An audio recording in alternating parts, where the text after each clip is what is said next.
What's going on, guys? It's your boy Trad the Broke Entrepreneur. I hope you guys enjoy, your Thanksgiving. I don't celebrate it, but it's always good to see people be able to spend time with their family and eat good food with their fam and people they haven't seen. So I hope you guys had a good day off, chill. I know y'all had the itis that y'all ate some of that turkey. But recently I was in Baltimore City. I was up there for a clothing line release that I have coming soon, an exclusive like hoodies that I got coming out, the Broke Entrepreneur hoodies. So I came up there to do that, did a video. It's coming out soon. It should be coming out probably sometime next week. And you'll be able to get a hoodie. But while I was up there, Baltimore was a disaster, man. And I'm explaining why. It's always good coming up there. I get to see my mom. My mom always showed me love, my mom, and seeing my nieces and nephews and seeing, people that, I grew up with sometimes is always good. So, and I get to eat a good food. And I was actually supposed to vlog up there, and I did do some vlogs, but I didn't put together the vlog that I wanted to, but I'm gonna find out a way how I'm gonna release it. But while I was up there, I had a few issues up there, and this is why I say going home sometimes can be a disaster. So what's crazy is that I feel more comfortable in Baltimore, in LA and Florida than I do in my hometown where I grew up at, where my family tree is at. My whole family tree, 98% of my family is in Baltimore. And it's still like, it just feel uncomfortable. And the reason why I said that, I had two incidents. Now, the first incident was, I was downtown. I was actually going to get something to eat, and I was crossing the street. And while I was crossing the street, I just hear this car going real fast and move. So I was just, I backed up a little bit, let the car, do its thing. The homie pulled up on me he called me the N-word, like, what you think I can't drive? Whoopty whoop. And I'm like, huh? Nah, bro. I was just backing up. I just didn't know. He's like, yeah, I could drive. And he pulled off, and he was clutching, so I couldn't really tell when clutching mean when somebody got the I'm gonna use another term, blicky on them. So I was just like, yo, I was just stepping back just to make sure you didn't hit me if you was to pull out fast. And for him to come off aggressive like that and clutching, it just had me like, whoa, like, dang, like that could have, if I had argue back with him, ain't no telling how that would have went, because all it takes is one little second to blam somebody real quick. Like, it's just that easy. Your life can change in a matter of seconds. So I was just like, oh, no problem, bro. I was just trying to trying to get out your way. So that was the first issue I had, right? And then I was in the mall out, and I seen a couple people that I grew up with. They spoke, what's up, boy? How you been? You know what I mean? Wooty woo, we chopping it up. What's going on. And then I ran into a few people in the mall that I grew up with since my childhood, and they kind of brushed me off. I'm just like, huh? Like the thing about going home sometime is that, for one, we all don't follow each other on social media, people that I grew up with. And for two, it's like people, we got this thing in the city, and I can't speak for other cities, but I'm sure it probably goes on other cities, is that if your parents don't fit the image that we think is cool, we will look down on you in the city. Like, if you don't wear, and I'm not, even though I can afford a pair of Balenciagas or this and that, I'm just a regular Vans wearing Air Force Ones dude. You don't see me talk about money and stuff like that, because that's just not my image of who I am. I was raised by my grandmother. She's a janitor. She was a janitor all my life. Not something I'm ashamed of. She just always told me, just be humble towards, people. You know what I'm saying? You never know what they're going through. You never know their struggle. And her being a janitor and being a maid, that just had me humbleness. Like, it gave me to understand, everybody don't got it. But I always tell people, my grandmother was, didn't have a lot, but she had a heart of gold that a billionaire couldn't get. You know what I mean? That's the type. So I'm always humble. I don't care if you work at McDonald's, I'm gonna be, what's up, boy? Give me some French fries. I don't care what you look like. I don't care what you have on. I'm still gonna embrace you with love. You know what I mean? And caring, because that's who I am. Unless you was an enemy of mine, you know what I'm saying, or somebody that I did never get along with, then I'm just not gonna speak to you. I'm not gonna wish you well, I'm not gonna wish you ill, but I'm just not gonna, I'm gonna stay away from you. So seeing a person, two people that I grew up with, that I known all my life, and to come up and embrace them, and they kind of curve you in the sense of like, you know what I mean, they got their Louis book bag or whatever, pocketbook. To see that, it kind of like, ain't gonna hurt your feelings, but it's like, damn, bro, like, we all are 25 and older. We not 19-year-old kids. We don't need to treat each other like that. You know what I'm saying? It should be a blessing that we still alive at the 25 and that we made it, because it's hard in Baltimore, for women and male. And so that kind of situation rubbed me the wrong way. It's just like, damn, bro, like, because I represent my city wherever I go to the fullest, because this is where I'm from. This is the foundation of it. So that really rubbed me the wrong way. But it was like, all right, whatever, man. I'm just, you just got to embrace the people that embrace you. But so the next situation was, it was in my neighborhood where I grew up at, doing a photo video. Just want to show, like, where I come from. And just like I said, like, man, I love where I come from, because it built my character.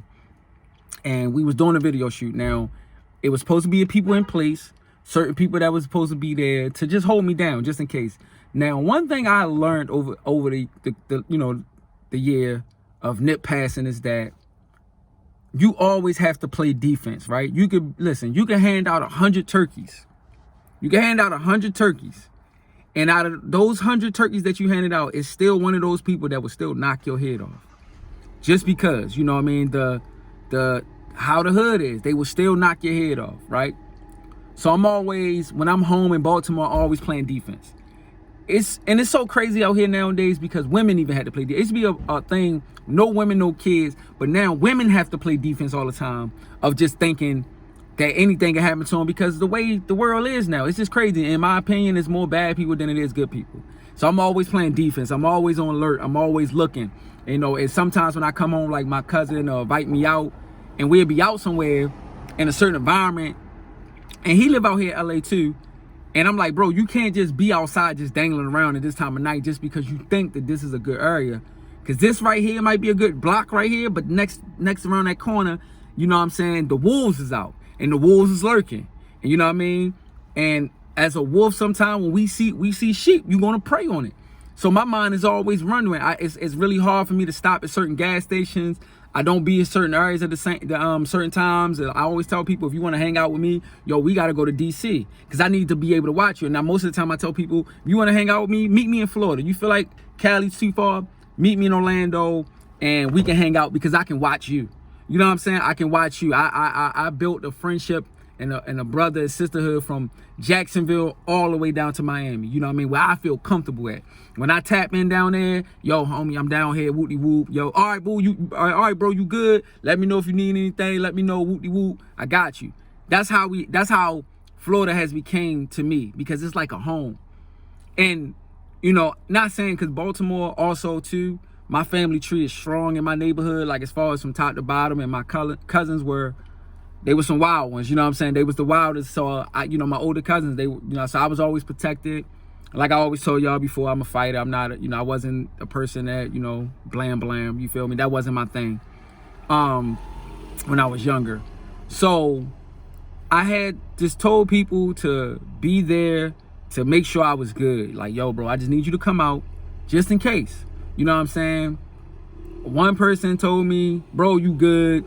Bro, you good. Nobody gonna do nothing to you. You straight, bro. You ain't been here in years. Nobody really, and then one of my other homies, I messed up because I called him late. Like, he's really from that block. Like, he grew up on that block since he was born. I used to just hang on that block with the home. Like, that was the neighborhood that we hung in. But I'm so far removed that these are kids now. These are 19, 18-year-old kids who never seen me before. You know what I'm saying? When I left for Florida, they probably was like 8 or 9. You know what I mean? So I came around there.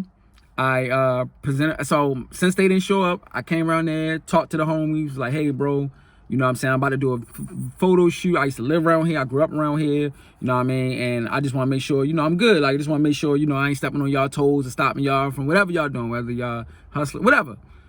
And they was like, yeah, it's all good, bro. It's all love, man. You know what I'm saying? It's cool. It's cool. They was cool. And then So my friends showed up from New York to do the photo shoot, the video shoot, and they were there with me. They were, they was doing the shoot, and we noticing like a little bit more traffic coming. Like people started coming out more and more, because this is around 1 p.m. And when they came out, it was this one dude that was like, "Yo, what are they doing?" But he wasn't talking to us. He was talking to them up the street. But you could hear him. He a little loud. He like, "Yo, they out here taking pictures around the neighborhood, whoopty whoop."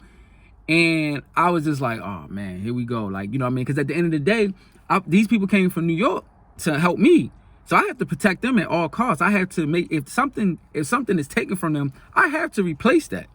You know what I mean? Because they came out here on the strength of me, but yet I'm out here naked. I have nobody here to back me up. I have nothing on me.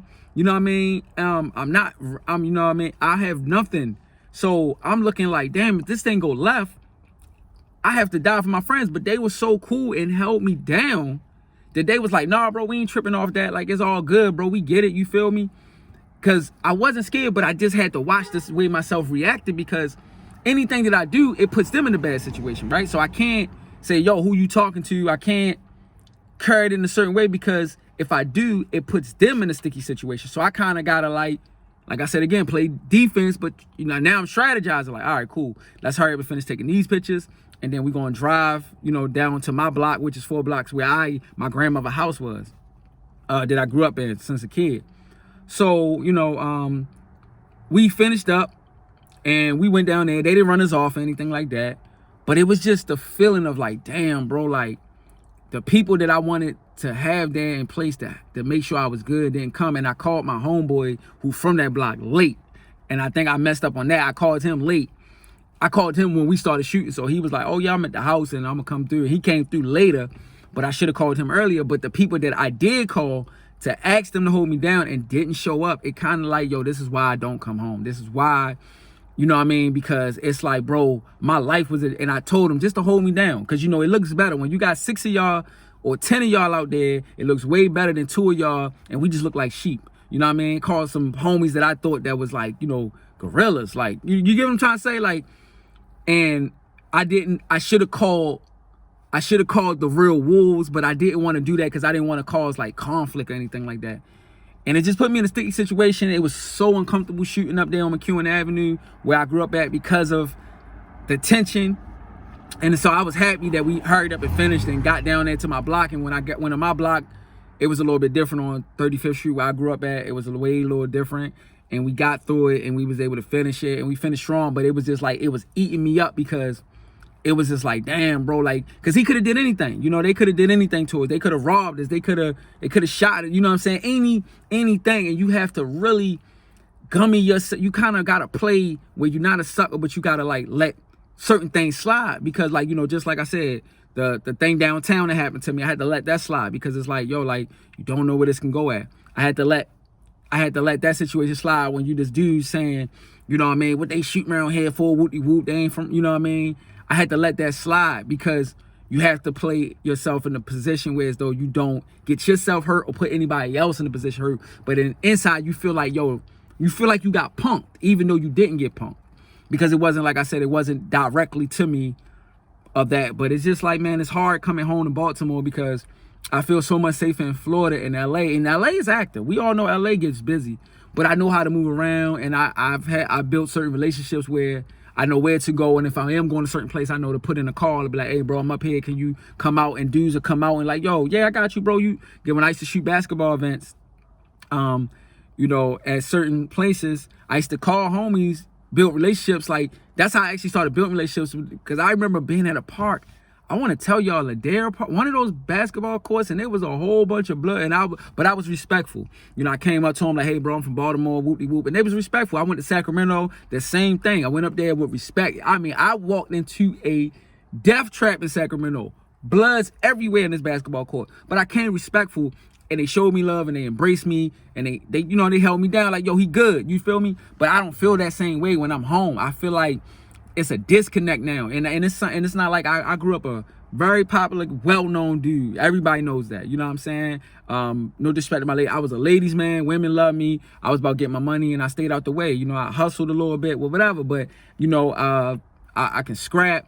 But I just, most of the part, I just kind of was like a very active person. Like I always wanted to just wake up and just like, let's go to Atlantic City. Let's just drive down Atlantic City. I was one of those guys, like go out on dates. I was that dude. So I was in the hood all the time, but it was like, nah, I'm out. I'm just moving around. So I had a name, but it was just like in the sense of, it just feels so uncomfortable there. So like I said, man, going home to Baltimore is really like, it's a very uncomfortable situation, but you know, I got through it. But it's just like, when I go home now, I think I'm gonna just chill in my mother's house, man. Like if it like, I don't really, the childhood friends and stuff like that. Like I said, my best friend, once he got cracked, it was kind of, I waved off, and I still talk to one of my homies, real tight. We talk a lot, but he be out here sometimes. So I can see him out here, but if, you know what I mean, if I ain't going home to see my mother, it's kind of one of those things where I just stay put, you know. And the crazy part is that I had a cookout planned for that block where I grew up on, where, you know, me and my homies was at growing, that we,